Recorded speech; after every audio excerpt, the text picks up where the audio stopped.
Jai Shri Krishna, welcome to Mangalam. Today we continue our journey through the Bhagavad Gita with chapter 1, verse 5. In the previous verse, Duryodhana began naming the great warriors standing with the Pandavas. Now he continues that list, mentioning kings and heroes from across Bharat who had united behind the Pandav cause. This isn't merely a count of soldiers, it is a recognition of the diverse strengths, alliances, and capabilities standing before him. Why does Duryodhana keep listing the strengths of his opponents? Is he simply sharing information with his teacher, or does his attention reveal where his mind truly is? Sometimes, the things we focus on the most tell us more about ourselves than about the challenge in front of us. Dhrishtaketu Chekitana, Kashi Rajash Viryavan, Purujit Kuntibhoja Shaibya Narpungva. There are also great, heroic and powerful warriors like Dhrishtaketu, Chekitana and the King of Kashi. Along with them are Purujit, Kuntibhoja and Shaibya, who are among the best of men and possess immense strength. As we observe the opening scenes of the Bhagavad Gita, specifically in chapter 1 verse 5, we witness a moment of profound psychological tension. Duryodhana, the leader of the Kaurav forces, is surveying the opposing army. He's not just looking at a mass of soldiers, he's identifying specific individuals: Dhrishtaketu, Chekitana, the King of Kashi, Purujit, Kuntibhoja and Shaibya. These were not just names, they were legends of their time, each representing a unique facet of human excellence and martial prowess. This act of naming reveals Duryodhana's state of mind. On one hand, it shows his meticulous attention to detail and his respect for the strength of his adversaries. On the other, it betrays a deep-seated anxiety. He is acknowledging that the path ahead is not easy and that his opponents are Narapungva, or the best among men.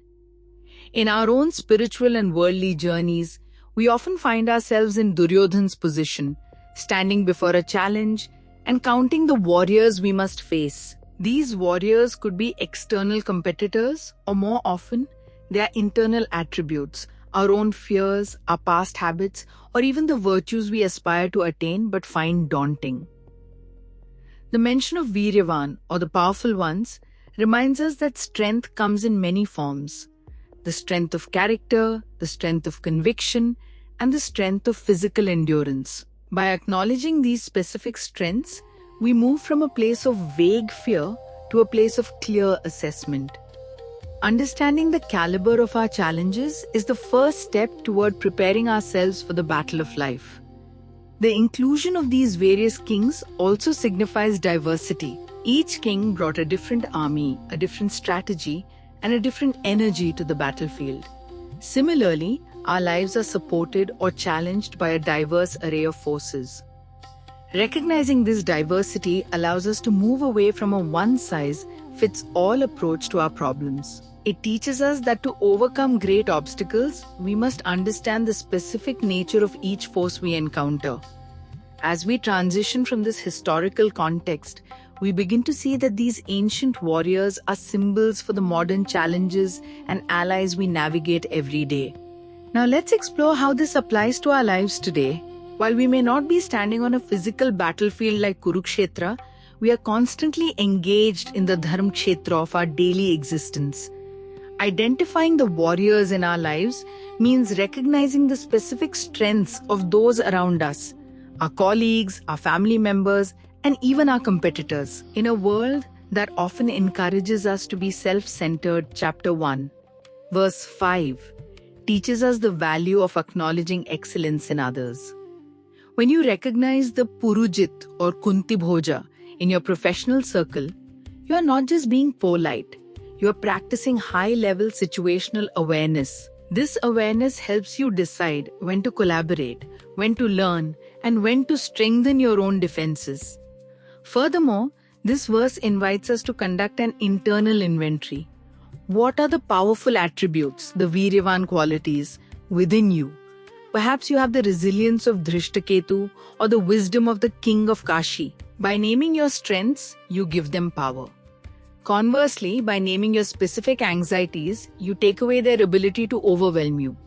Instead of saying, I am stressed, try to identify the specific warriors of stress. Is it a deadline? Is it a lack of resources?